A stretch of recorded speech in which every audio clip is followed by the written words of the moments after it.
Welcome to Telugu one. దేశంలోని ఉత్తమ ముఖ్యమంత్రుల్లో Andhra Pradesh CM Chandrababu 4వ స్థానంలో నిలిచారు. ఇండియా టుడే నిర్వహించిన మూడ్ ఆఫ్ ద నేషన్ సర్వేలో ఏపీ సీఎం గత ఏడాది ఆగస్టులో 5వ స్థానంలో నిలవగా ఈసారి 4వ స్థానానికి ఎగబాకారు. ముఖ్యమంత్రుల పనితీరు, వారిపై ప్రజల అభిప్రాయం ఆధారంగా ర్యాంకులు కేటాయిస్తున్నారు.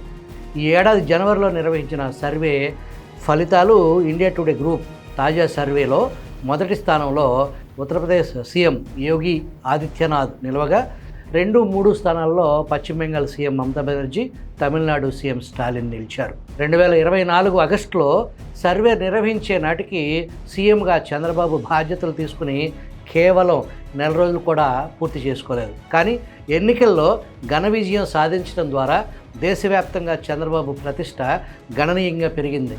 విధ్వంస ఏపీని గాడిన పెట్టేందుకు ఆయన తీసుకుంటున్న చర్యలు, దావోస్లో ఏపీ ఇమేజ్ తిరిగి తీసుకొచ్చేందుకు చేసిన ప్రయత్నాలు 7 నెలల కాలంలో 6 లక్షల కోట్ల పెట్టుబడులు తీసుకురావడంలో చంద్రబాబు చేసిన కృషికి గాను 4వ స్థానం దక్కింది.